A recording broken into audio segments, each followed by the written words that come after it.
Building the Colosseum was the culmination of the career of Emperor Vespasian, and what he built still stands 2,000 years later.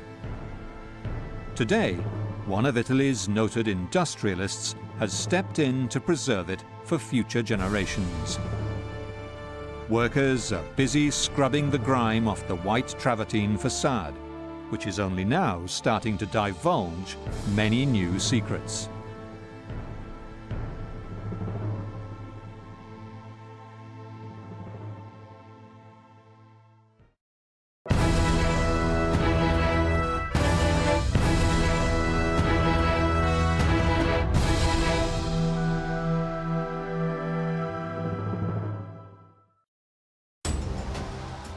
Dawn rises on the Colosseum under restoration.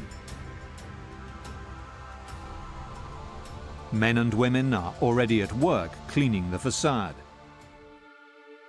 The view from the highest point gives a unique perspective on the engineering of how the world's largest amphitheater was constructed.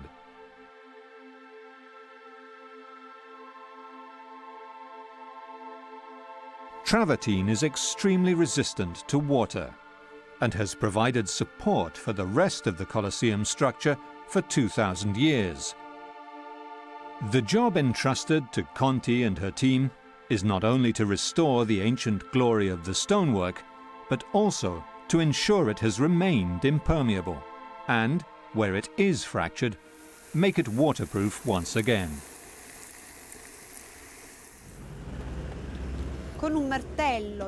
With a resin hammer or with the wooden handle, we check the whole surface to see if the fragments are in situ, stable. We do it using percussion and sound, like a doctor listening to lungs, but also using tactile sensations, because when we put our hand on the stone, we can feel the difference in the vibrations and the extent of any detachments.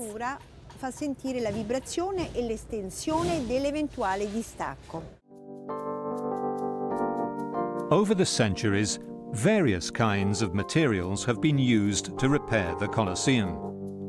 Today, restorers are using stucco made of a mix of limestone and marble powder, which they have determined will best match the ancient stone. We don't use travertine powder, which would have been coherent as an idea, because aesthetically, travertine powder creates an opaque paste when dried. So we use marble powder. Now I will show you the dried powder, and you can see a variety of the colors we use, so that the workers have a range of hues to arrive at the same color as the limestone.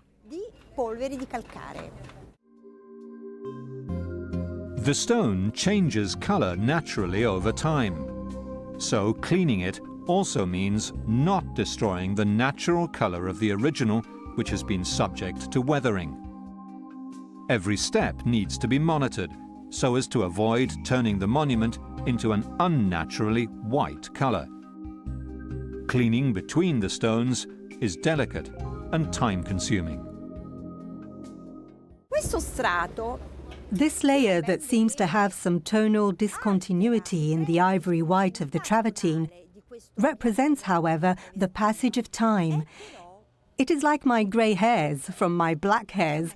It is an aesthetic choice. I can dye my hair. I can also dye the hair of the Colosseum. We have to allow the visitor to understand that time has passed.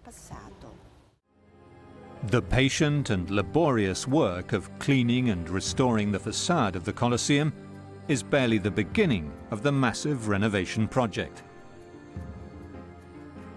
Just as getting the travertine stone to Rome was just the first step in building the biggest arena of the Roman Empire.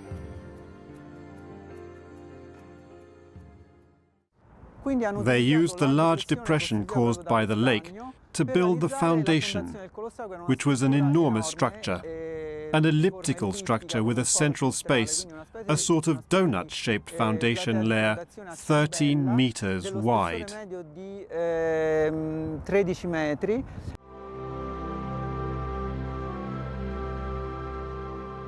In all, it took 10 years for Vespasian and his sons, Titus and Domitian, to build the massive arena, which was called the Flavian Amphitheater, after their family name.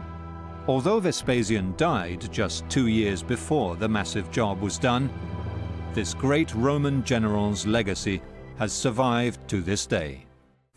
It was absolutely a short time if you think about the square meters of structure built, and considering the tools and equipment that they had access to. Once inside the Colosseum, engineers used the existing inclined planes inside the cavea to haul slabs of travertine to the highest parts. While slaves did much of the heavy lifting, experts believe specialized artisans were overseeing the work. You can have slaves that can be employed as stone carvers or whatnot for something specific and technical, but it just wasn't convenient for the state to have slaves or employ slaves for this kind of activity. The work, the building of Rome, is done by soldiers, is done by associations and groups of carpenters and masons and so forth that could have slaves. But again, this is not a city that's built by slaves. 4 different companies are believed to have been contracted to build the Colosseum, working simultaneously on different segments. Architects have studied the joints where the different construction companies' segments came together.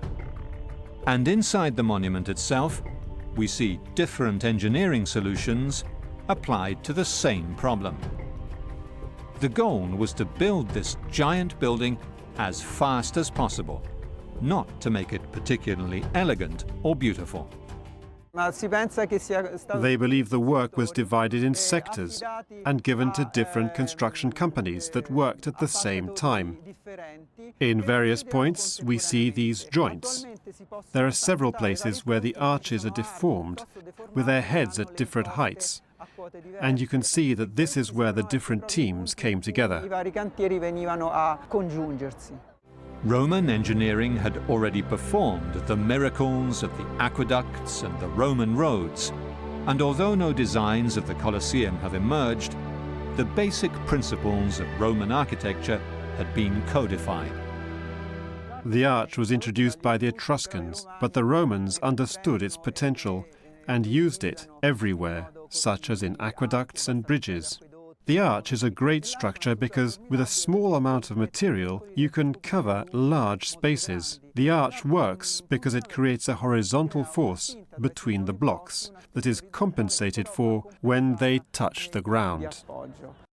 The strength of crossed arches was already known to the Romans. There were 2 kinds of arches involved in the Flavian Amphitheater: the barrel vault, made of Roman concrete and bricks, which was built using wooden molds, and the crossed arch in travertine stone. The distribution of forces gave these arches incredible strength, especially when supported by adjacent arches. Roman concrete was more resistant than its modern equivalent, because its component parts solidified when wet. The arches, the concrete, and the travertine all worked together to make the Colosseum extremely solid. In the Colosseum, the horizontal forces that each arch creates is compensated for by the next arch down. So every arch compensates the forces generated by the neighboring arch. The building was held together thanks to geometry.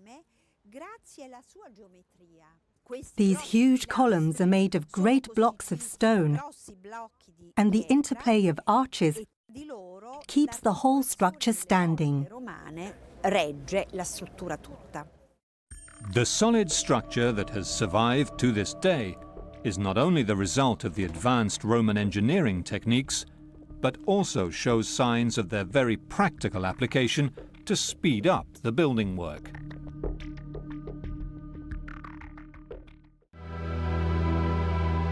For 2,000 years, the Colosseum has defied the ravages of time to remain standing. But it won't last forever without regular maintenance and key structural repairs, which are finally being carried out today, thanks to a unique public-private partnership for its restoration.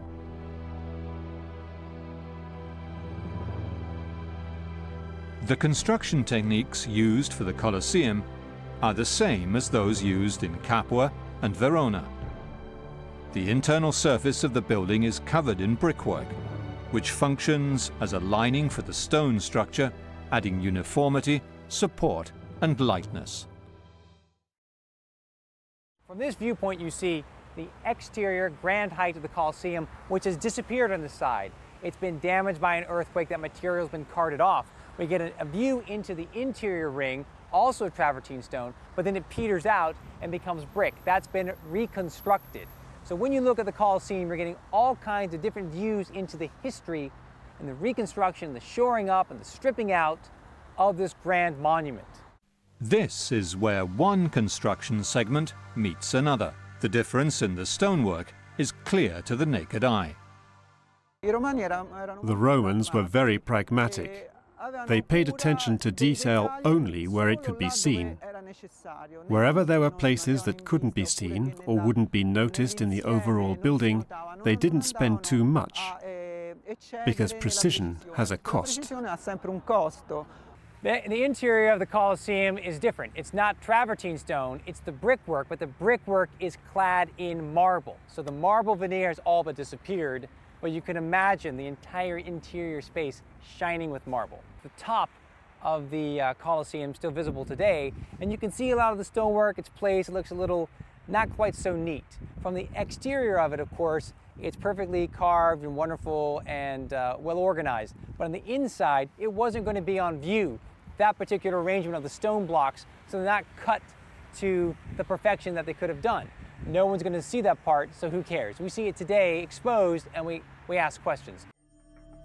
The inside arches betray the junction of the segments. The way the barrel vaults are built can be seen clearly here.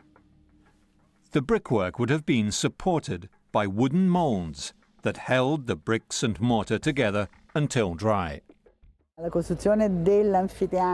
construction of amphitheaters, not only of the Colosseum but of all theaters and amphitheaters, was made possible by the massive use of Roman cement, concrete that allowed the Romans to build barrel vaults in series, such as those you can see in the amphitheaters.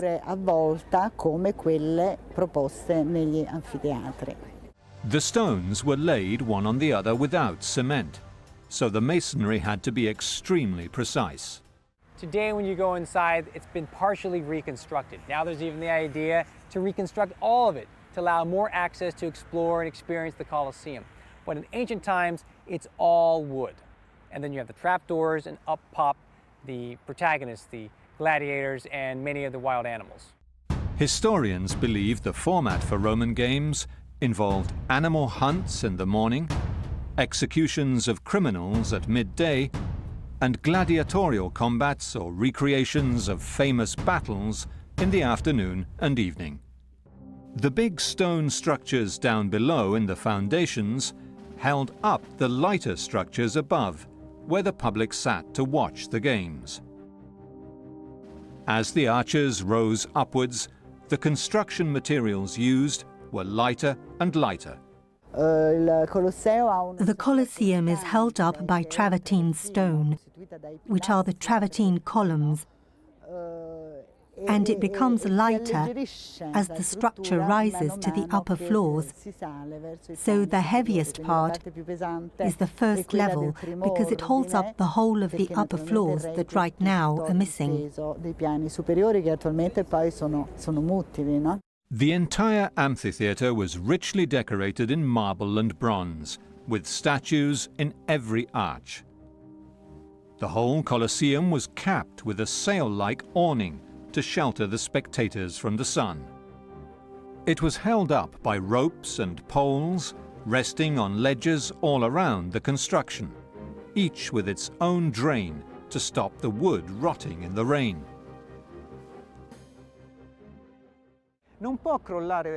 It can't fall inwards because the radial walls resist inward horizontal pressure. while forces that are pushing outwards are more problematic because there are no outer structures. That's why the Colosseum is not cylindrical, but slightly conical, and gets narrower towards the top. And this means that the center of gravity of the stone masses are displaced inwards, and this makes outward collapse more difficult. This is where the less affluent people of Rome would watch the battles in the arena. But even then, they would still be no further than 60 meters from the combat. In 80 AD, the Emperor Titus inaugurated the great arena, with lavish inaugural games and feasting that lasted more than 100 days. Exotic animals were transported from the wilds of Africa for special hunts, and the best fighters were called into service as entertainment. Weeks, months of continuous games, thousands of animals killed, hundreds of men to fight in that arena. But there is one story in particular of two gladiators who get called out of retirement to come back and fight for this big event. A bit like if we were to inaugurate a stadium today, if we were to call back Pelé and Beckenbauer. At the time of Titus' inaugural games, the cellars were built of wood, not of brickwork. They were made of wood so that they could be dismantled. The arena stage taken down for sea battles and then rebuilt for the gladiatorial combat and the animal hunts. The games that would go down in history as the most lavish, however, were those held by Trajan when he celebrated the conquest of Dacia, today's Romania. The most spectacular games were Trajan's celebration of the conquest of Dacia, which lasted 120 days and over 25,000 gladiators fought each other. The Colossus statue of Nero was preserved, and Hadrian had it moved from near his palace to a place by the amphitheater. It was the Romans' memory of that massive sun god statue that gave the Flavian amphitheater its nickname, the Colosseum. Just off to the left, where you see a couple of little cypress trees, there stood the Colossus. It was an enormous statue. We're talking about the size of the Statue of Liberty, except for the arm was not upraised. It was resting on a pillar. Over time, when we hear of it no more, authors start to call the Flavian amphitheater the Colosseum. The last use of the Colosseum that we know of comes after an edict by Honorius in 404 AD.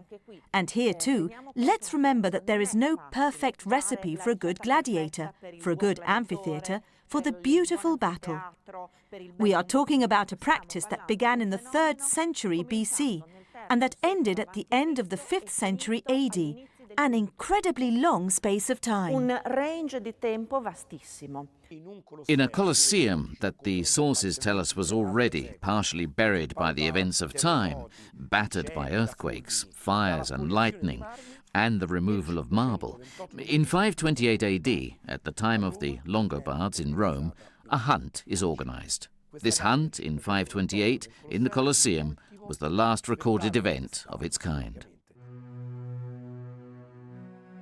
As Rome declined, the Colosseum was put to many uses. As here at the theatre of Marcellus, houses were built inside the structure, but they did not stay for long.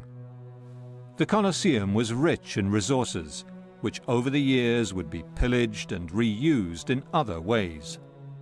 If you look at the stone on the exterior, you see the travertine blocks oftentimes have holes in them, and those holes tell the tale of people in the Middle Ages extracting the metal pins that were originally joining one block to another block. So in the end, this large abandoned site is becoming a quarry. It's becoming a free shopping mall, and people are coming and taking material that they can use again. The molten lead that held the stone blocks together was hacked out. Travertine was burned in lime kilns to make mortar. The urine of horses stabled there eroded the stone for use as saltpeter and gunpowder. Worse was to come. When we look at the exterior of the Colosseum, we don't see that massive 50-meter high exterior around the entire structure. It only exists on one side. What about the other side? What happened? A massive earthquake, and a large section here on one side tumbles down in the middle of the 14th century. So by the time we get into great documented periods like the Renaissance, we read about cartloads of material being taken from this job site or this ruinous site over to St. Peter's facade, hospitals, bridges. Palazzo Venezia was built for the cardinals of Venice in the 1500s with stones from the Colosseum. They were also used for the loggia of the city of Rome's cathedral, San Giovanni in Laterano, as well as today's French embassy, Palazzo Farnese. Finally, the Colosseum was saved when Pope Benedict XIV declared it a monument to Christian martyrs. No one could touch it any longer. Although coal fires and traffic quickly covered the white facade with a soft black layer of soot. The goal of this worksite is not only to take away the deposit of black soot, but also identify all the cracks and create a single map. This has never been done. There's a difference between a small crack at this height and a long crack that goes up to the top. We have to see if it goes all the way up. The layer of black grime led previous restorers to use dark cement to fill in the holes and cracks in the facade. Dr. Conti must renovate the renovations of the past.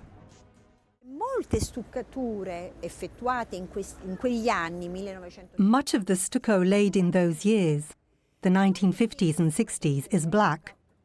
Not because the restorers of the time were incompetent or colorblind, but simply because we have to imagine that the surface was black.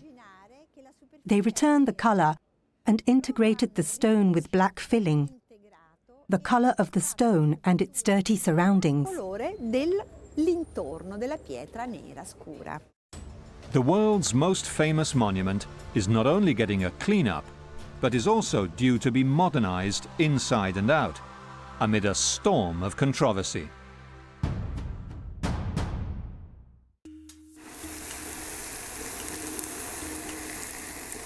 Restorers are hard at work with nebulizers, brushes and sponges, cleaning away the grime of centuries. Renovation is due to take 2 years, and the problems that face the ancient amphitheater before it can be fully opened to the public are still many. Doing conservation work on a site like the Coliseum is going to be multifaceted. It's not just one issue.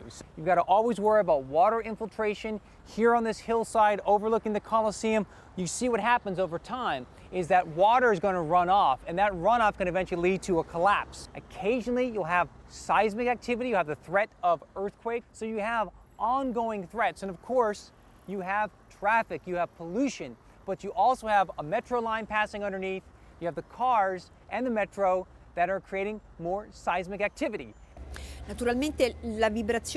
Naturally, the vibrations of the heavy traffic or the irregularity of the frequency of the vibrations can produce problems for the surface only if the surface is already weakened. Some of the most advanced monitoring of water infiltration and seismic activity inside an ancient Roman arena is already being done in Verona, to the north. Here, the Romans had designed every seat, every stair, so that water would run off into a complex system of drains. The Romans had designed the seats very differently in that the way the seat was carved reduced the points of contact, and at the edges there was a small protuberance carved into the stone to stop water filtering under it. But when the later engineers in Verona replaced the damaged marble seating, they left gaps that allow water to seep through. This situation was not respected when replacing the material, and consequently, from this kind of placement, we have serious problems today. The water infiltrates and goes and damages the arches, threatening to erode the material.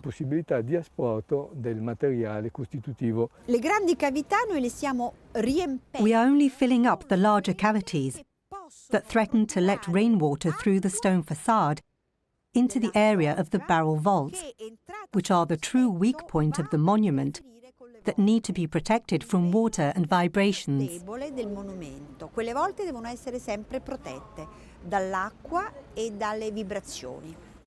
Any damage to the Roman mortar that holds up the barrel vaults poses a mortal threat to the whole structure. There is no longer a roof on the Colosseum, so the water enters, but we try to maintain the floors below that are the roof of the arches that are beneath. Aside from the nebulization, as we turned on the tap to wash, we also stuck a surgical tube in every hole to see if it went through.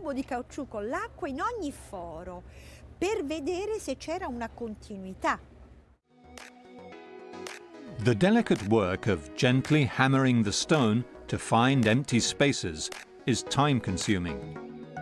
Once identified, the hole behind the facade has to be filled up with marble stucco to make sure water does not filter through to the vaults and further damage them, as they remain the structure on which the whole of the Colosseum still stands. The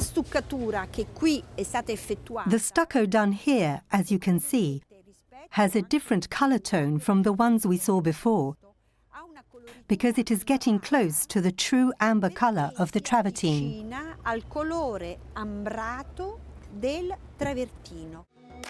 Once the job of consolidating the Colosseum is completed, the next step will be to decide what to do with it. The city of Verona has more than a century of experience using its arena for modern events. They have struck a balance for making necessary repairs to the monument while making healthy returns for the city. The Verona opera season is an important source of revenue for the whole city. We're talking about 450 million euros of turnover associated with all the activities of the foundation. But most stage managers aren't accustomed to holding events in a structure 2,000 years old. City and government officials are responsible for preserving the monument and also protecting the spectators.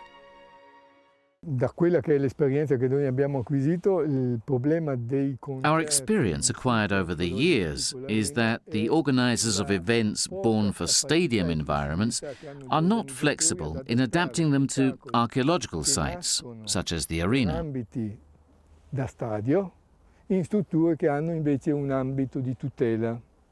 Indeed, over the years, the whole of the arena, almost as large as the Colosseum, has been rendered safe and functional using sensors like this, placed in cracks in the vault under the public seating to register the slightest movement.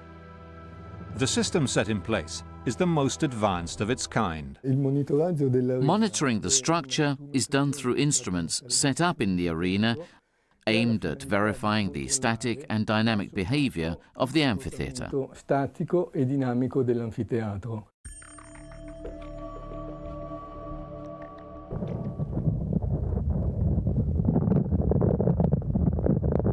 Just a few days after the system became operational, the city of Verona experienced an earthquake registering 5 on the Richter scale. To his delight, the team were able to verify the mathematical models used to build his system. The earthquake was quite large, but did not damage the structure of the arena. Later, his team were able to verify the effects of rock concerts in the arena and reassure the Culture Ministry that this precious monument was safe. Era sotto il dubbio che I livelli sonori emessi potessero in qualche misura creare. There was a doubt that the sound levels could create problems with the structure, but with this system, We could see that in any situation, the level of disturbance, such as from the sound levels during the concerts, was in any case smaller than that registered in the earthquake. In a rare visit to the tunnels under the cavea, Mr. Menon illustrates how the Verona arena worked. We don't have traces of how the animals and scenography were put onto the stage, but we know that this space did have two semicircular niches where there was a lift and pulley system. Today, this system of cables and rods keeps the floor stable under the orchestra pit, making the arena suitable for concerts. So far, the Colosseum has not reaped the benefits of show business. But one day, the Colosseum cavea could be covered too, and concerts and events held there. The new floor could be used for cultural initiatives, so this could give the monument a greater value to the public, enrich its use and its relationship with the public.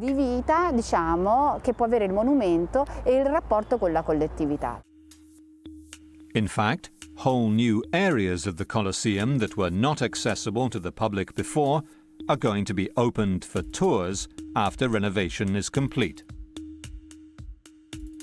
The total renovation of the cellars will allow us to open them to visitors, which will be limited to small groups because it is a labyrinth-like structure that requires a guide.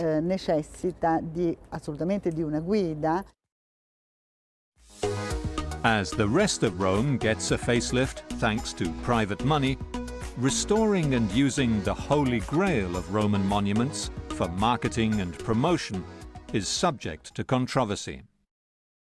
I think private companies get the fame, get the recognition, it's getting publicity. So Todd's, you hear this over and over again because of what they're doing in association with the Colosseum. The Colosseum Restoration Accord calls for not just restoration, but also other initiatives, such as the establishment of a non-profit organization, Friends of the Colosseum, which will operate the external aspects, such as managing the monument. The agreement on the Colosseum allows for the creation of a non-profit organization called Friends of the Colosseum. And this association has actually been created to help the spread of cultural activities around the Colosseum. Friends of this organization, Friends of the Coliseum, Friends of the Louvre, and so on, and they're recognized as individuals and as organizations because they too want to help preserve this world heritage. It's not easy. We are going to build a help center that will take out the activities that are at present inside the monument that aren't really compatible with the monument, such as a small bookshop, the ticket office and toilets. Clearly, we can't create large enough spaces within the monument, while outside the monument we will have more space to help the visitors that we know are at least between 5.5 million and 6 million a year.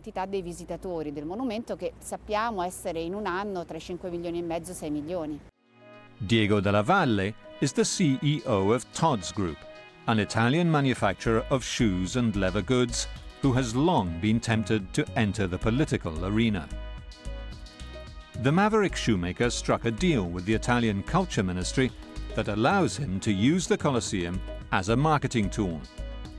However, he denies any such intention, and indeed thinks more private entrepreneurs should be trying to help the Italian state at this difficult time.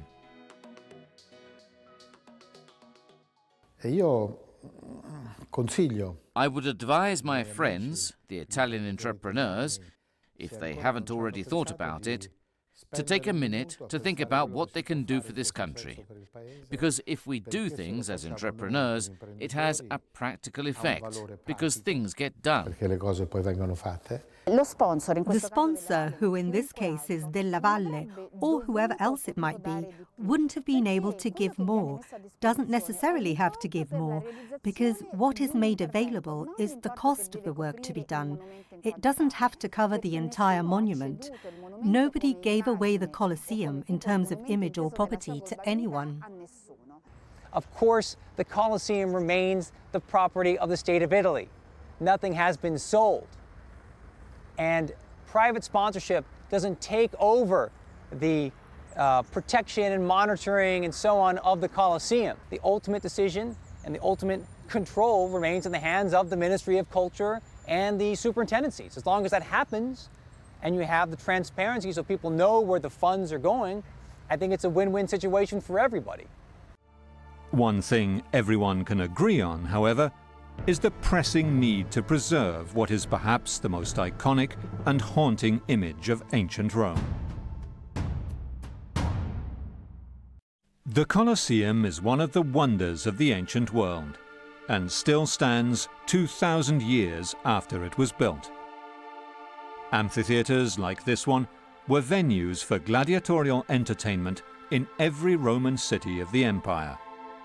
There were no less than 230 in the four corners of the Roman world.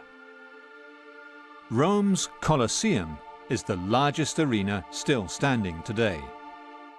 But it is in need of imminent repairs.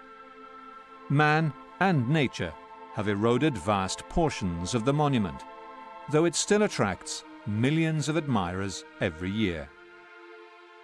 Restorers are diligently cleaning and consolidating the ancient arena, taking care not to destroy the marks of history.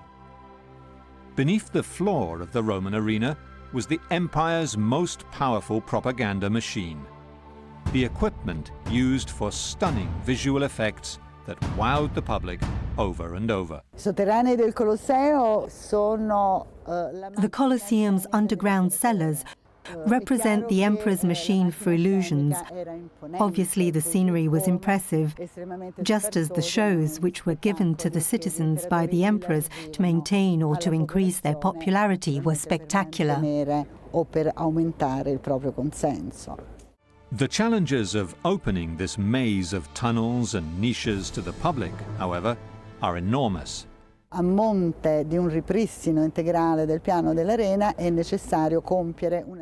restoring the cellars of the arena, a lot of work needs to be done. Above all, draining the waters. We must never forget that there's a river that runs under the Colosseum, and the water floods the Colosseum when it rains heavily.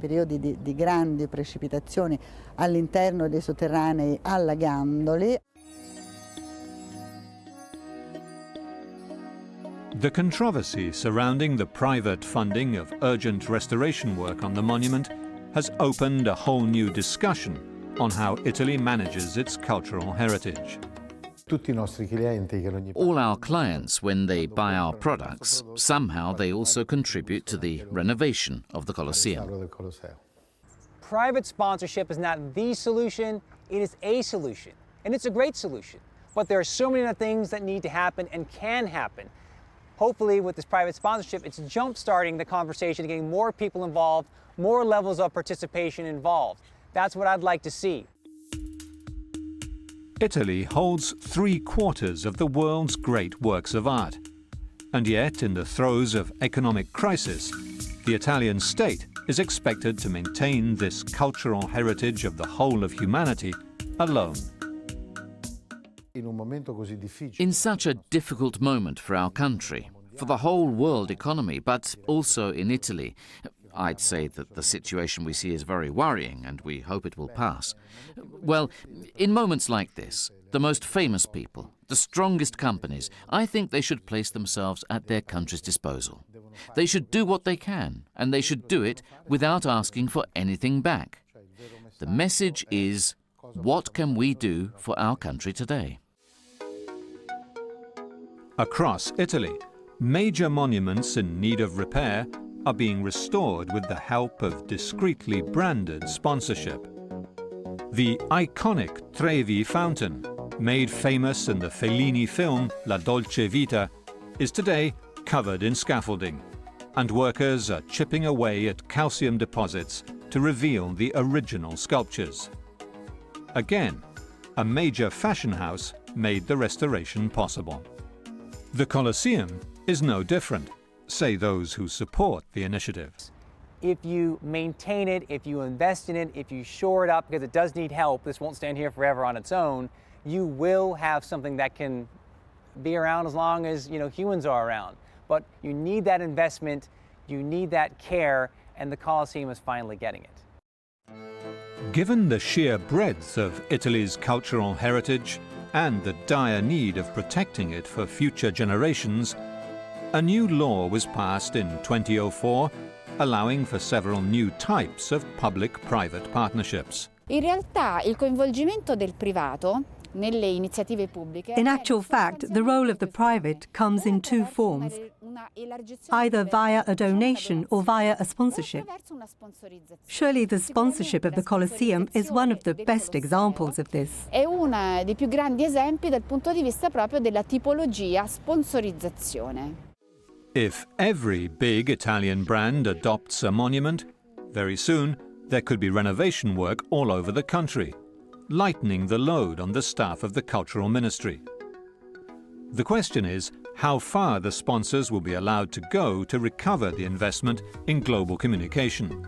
As far as the Cultural Ministry is concerned, the issue is simple. What will it cost to get the job done? Il finanziatore della Valle, lo sponsor, ha contribuito. The entrepreneur della Valle, the sponsor, contributed a sum of 25 million euros, which is the sum needed to carry out all the work that had to be done to save the facade of the monument, to create a welcome centre and to do the work inside the monument. It was budgeted at 25 million euros, so what the sponsor offered is exactly the sum that needs to be spent to do the work. A costare 25 milioni di euro. Quello che mi piacerebbe. What I would like is to be recognized as having shown that the time has come to stand up and work for our country and not complain. Restoring one of the wonders of the world is no small feat. But it is not the first time the Colosseum has been restored or rebranded, and probably won't be the last. The restorer is like a doctor and serves society to maintain the monument memento over time, and this gives enormous satisfaction. Never forget the prophecy of the Venerable Bede, an English monk who said, "As long as the Colosseum stands, Rome will stand. When the Colosseum falls, Rome will fall. And when Rome falls, so will the world."